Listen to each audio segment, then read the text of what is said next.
tardes, noches, dependiendo de en qué parte se encuentre usted de la geografía mundial. Tenemos audiencia en Europa, en Roma, Madrid, Londres, y tenemos audiencia también en América del Sur, en Buenos Aires, en Quito, en Lima, en Sao Paulo, en Bogotá, y bueno, también en la costa este de los Estados Unidos. Y bueno, entonces este es su programa Antipoder con el periodista Luis Carvajal.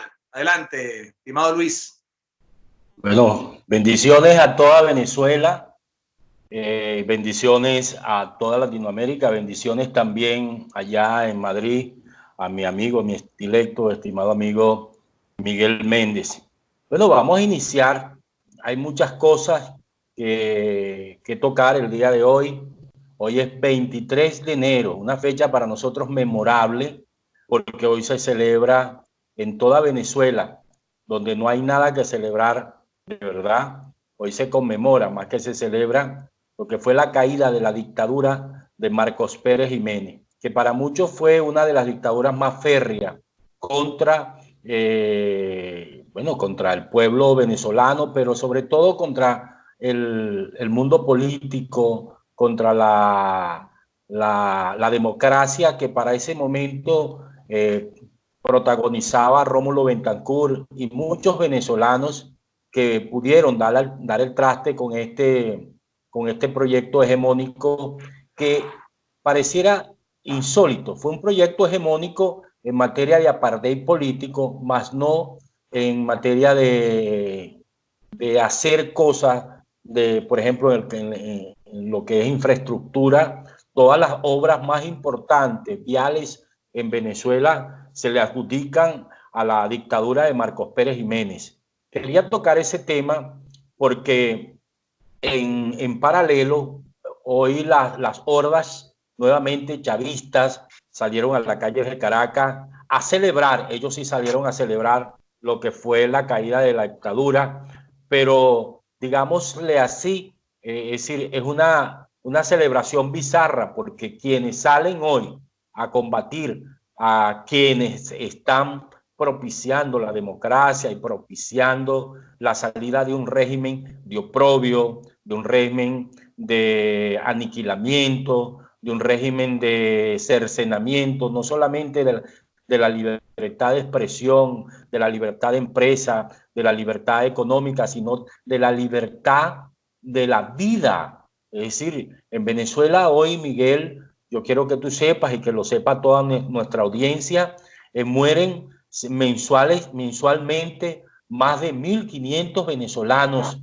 y no lo dice Luis Carvajal, lo dice la Federación Médica de Venezuela, cuando día tras día caen fallecidos niños, ancianos, jóvenes, personas que están en vida,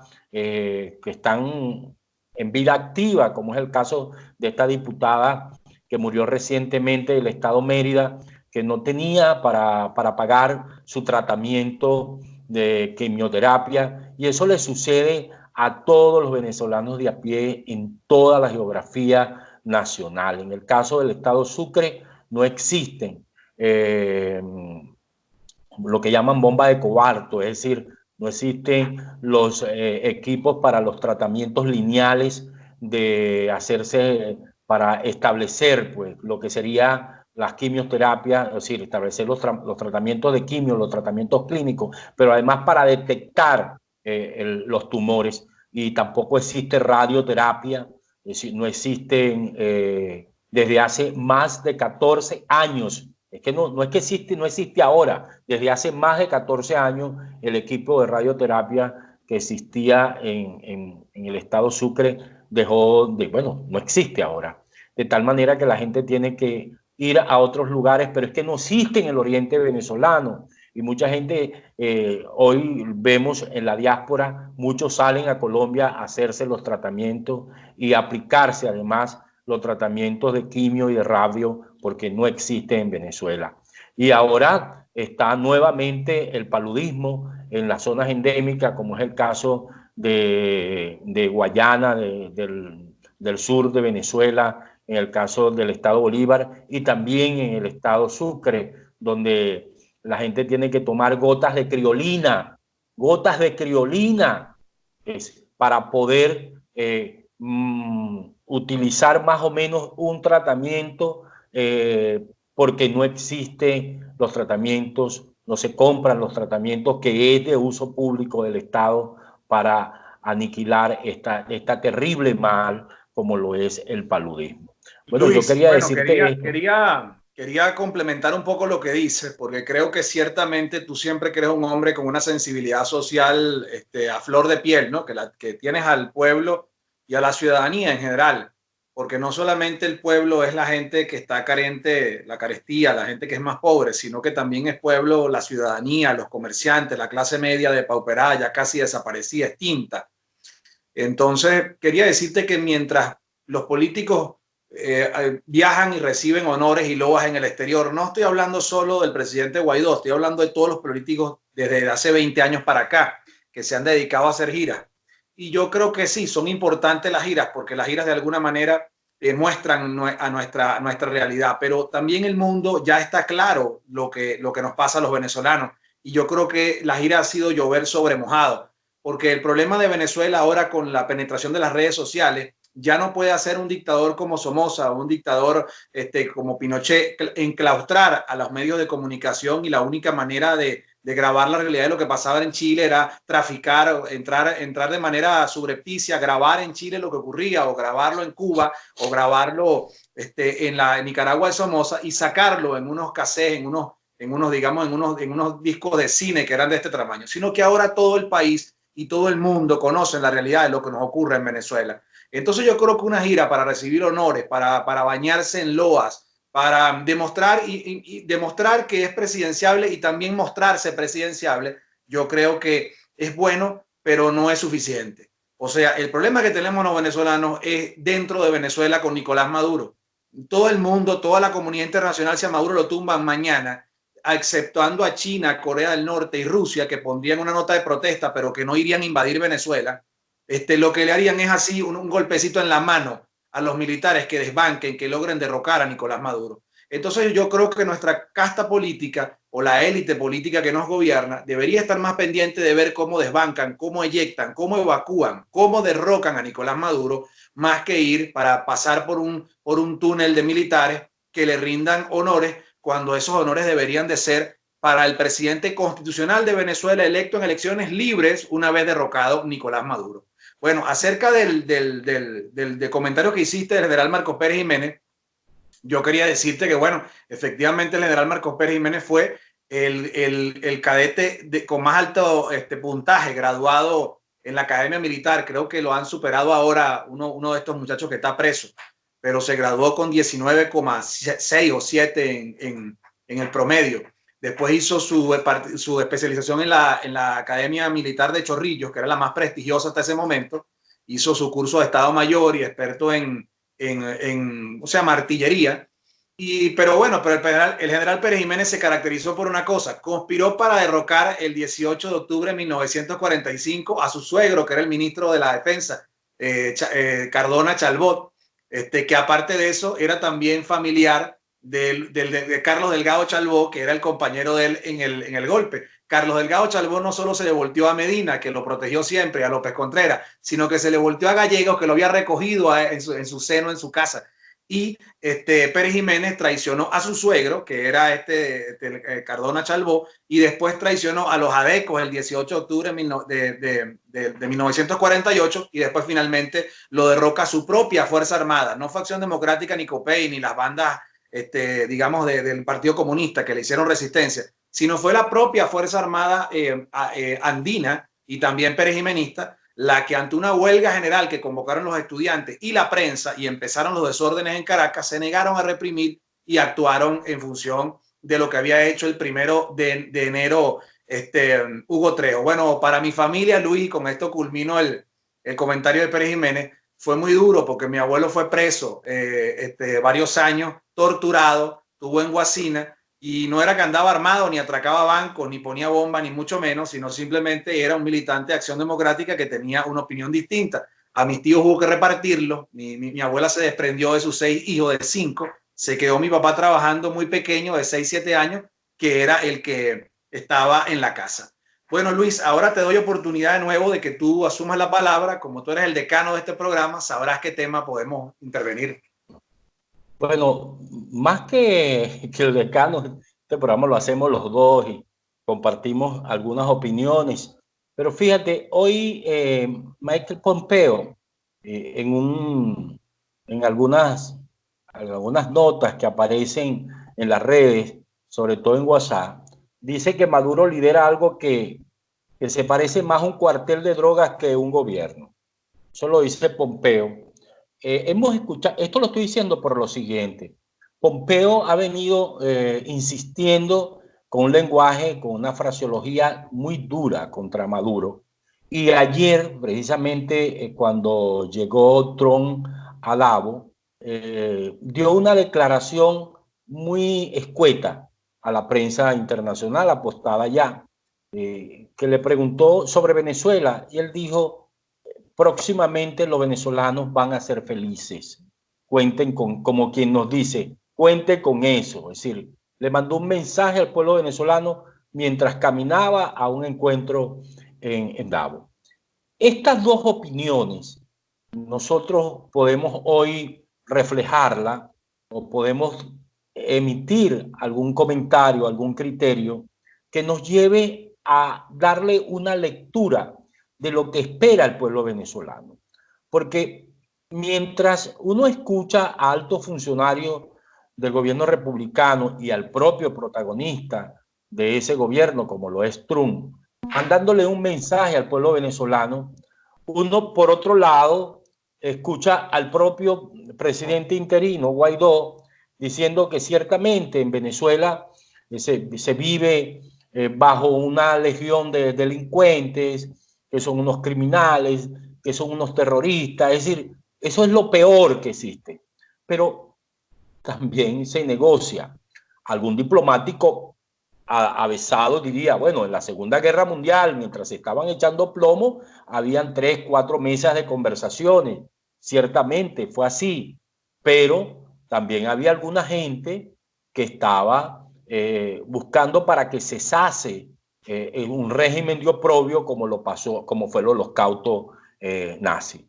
Hoy en Venezuela, no solamente que la gente no tiene para pagar un tratamiento, sino que la gente, Miguel, que la gente no tiene para comer.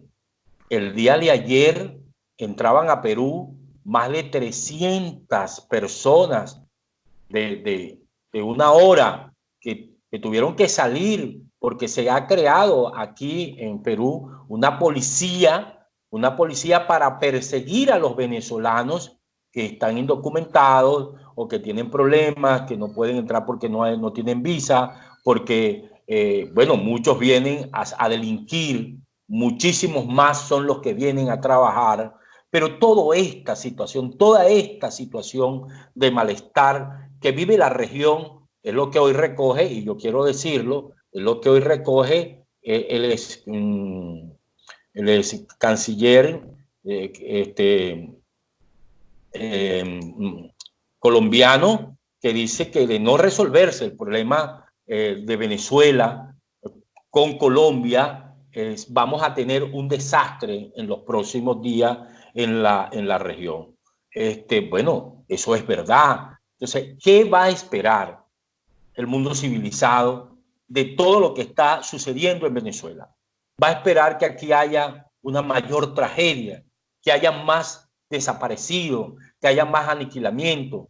Ya no somos en Venezuela 35 millones de venezolanos, ya somos menos. Lo acabamos de decir nosotros hace aproximadamente una semana, que eran en la última batida o la última el último desplazamiento de venezolanos a finales de este año fueron 10 millones de venezolanos. 10 millones de venezolanos. Y se estaba hablando de 5.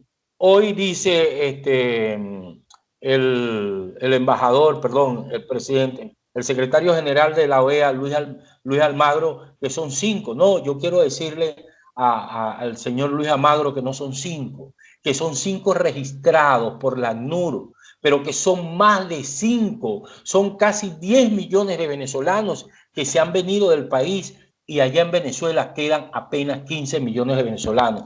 Y esos venezolanos que quedan allá son los adultos mayores, que por cierto, ayer el régimen de Maduro los trancó en Caracas, los cerró porque estaban protestando, porque le están pagando 3 harinapan al mes, 2 harinapanes y medio, es decir, 250.000 bolívares es lo que cobra una persona que trabajó 45, que trabajó Bueno, Luis, 35 años. Entonces, que mientras esto pasa, la sociedad en Davos o la sociedad en el Grupo de Lima todavía no ha resuelto el problema de la gente. Y eso es lo que reclama el pueblo eso es venezolano. importante lo que tú dices, porque fíjate, ahí es donde vamos a llegar a uno de los problemas medulares que tenemos los venezolanos y que tiene la oposición. Fíjate, Luis, en Venezuela la situación es gravísima. A mí me duele a diario, yo me paro, veo lo de las cifras de los caminantes, veo los niños en los hospitales, o sea, tengo gente que se dedica a la parte de migratoria, porque tú sabes que yo tuve alguna actividad de derechos humanos, y también tengo gente que está en el hospital JM de Los Ríos, o sea, yo veo eso a diario, es grave, a mí me duele mucho, incluso me dan muchas veces ganas de llorar, ¿no? Pero te quiero decir algo, Luis, para los cánones mundiales no está ocurriendo un genocidio como el de Ruanda, donde mataron a 2 millones de personas y nadie intervino. Para los cánones mundiales no está en Venezuela ocurriendo lo que ocurrió en Yugoslavia, que hubo la muerte de una comunidad musulmana en Bosnia-Herzegovina, y si no es por Diego Arria y por Kofi Annan y porque también explotó un escándalo en los Estados Unidos sexual, el presidente Clinton mandó un bombardeo. O sea, lo que te quiero decir, Luis, con esto es que ¿qué están esperando? Bueno, están esperando por nosotros. O sea, nadie va a venir a resolvernos un problema y somos tan cómodos y nos hemos convertido en estos 40 años de democracia y estos 20 de dictadura en gente tan endilgándole nuestros problemas a los demás, están diciendo, bueno, vengan a rescatarnos. Y bueno, Luis, yo te quiero decir que nadie pone 20, 30 mil millones de dólares en una guerra, ni nadie pone tampoco 1.000, 2.000 soldados muertos en una incursión de gratis, ¿me entiendes? Entonces, lo que el mundo espera es qué vamos a hacer nosotros y lo que esperamos en la oposición es qué van a hacer nuestros políticos. Y nuestros políticos, con lo que dice Pompeo de que esto es un cartel de la droga, con la noticia que salió hoy, Luis, lo del cartel de la droga lo sabemos ya, lo tenemos clarísimo, sobre todo los que somos de un estado como el estado Sucre, donde esa corruptela llega a la política y llega a lo empresarial. Un día sacaremos las listas que la estamos haciendo, estamos agregando todos los días un nombre de los empresarios y de los políticos que reciben dinero del narco. Sí, los tenemos registrados, sabemos quiénes son y sabemos que ven este programa. Ahora, fíjate, nadie ha hecho más por Venezuela que Trump. Esa es la verdad. Ni lo hubiera hecho otro político, ni lo haría otro, ni lo hará. ¿Verdad? El presidente Trump ha agarrado la cuestión venezolana, el issue venezolano, y lo ha puesto en el spot mundial. O sea, todo el mundo ahora sabe que Maduro es un narcotraficante, que por cierto, ahora también adiciona formalmente el patrocinio, la protección y el amparo del terrorismo, porque hoy fueron capturados en Colombia 3 ciudadanos que con una documentación falsa colombiana, pasaporte falso y cédulas colombianas falsas, intentaron ingresar y ingresaron a los Estados Unidos, pero fueron capturados porque el gobierno norteamericano los venía traqueando desde que salieron de Venezuela por La Guajira con documentación venezolana.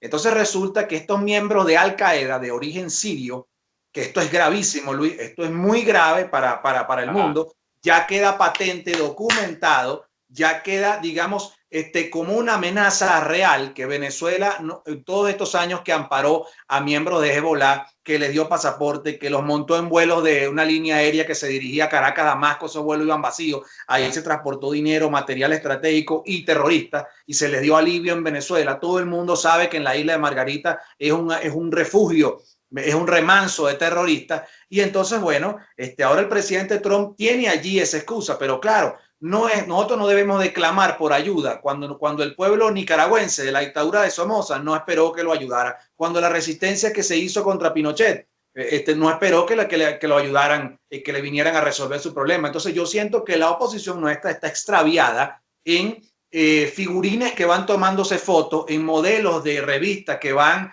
por el mundo recaudando ingentes cantidades de dinero, Luis, de empresarios y de cámaras industriales, cámaras petroleras, pero resulta que se les olvidó un detalle, que Maduro sigue en Miraflores.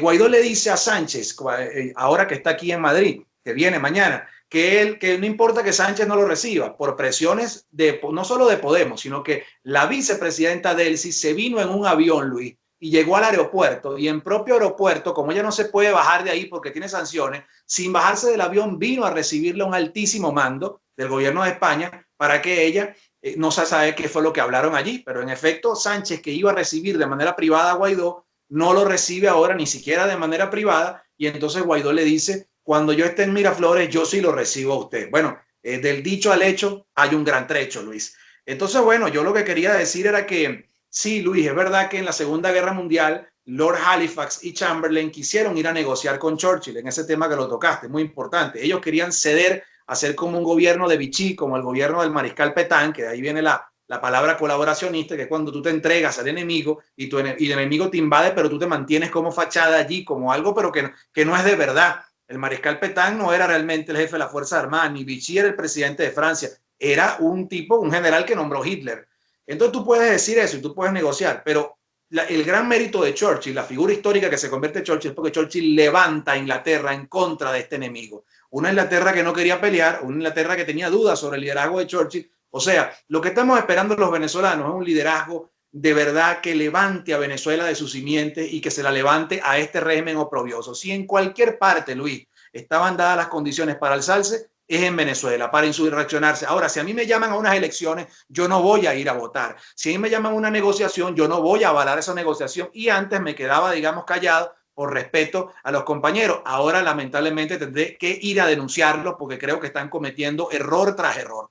Bueno, Luis Carvajal, tu programa Antipoder ha llegado lamentablemente a su fin, aunque deberíamos de hacerlo más seguido porque hemos tenido problemas de conexión y hemos tenido problemas de trabajo, ¿no? Pero queremos mandarle un mensaje especial a los venezolanos que sufren, de que sí habemos venezolanos que estamos dispuestos a arriesgarlo todo por la libertad de Venezuela, que no estamos para tomarnos fotos ni para reunir dinero, que nunca lo hemos hecho y jamás lo haremos. Y no solamente soy yo sé que hay millones de venezolanos que queremos ser libres y que estamos dispuestos a dar el combate frontal que hay que dar contra una narcotiranía terrorista y hambreadora que insiste en ponerle la bota negra del hambre al pie del pueblo venezolano en la garganta.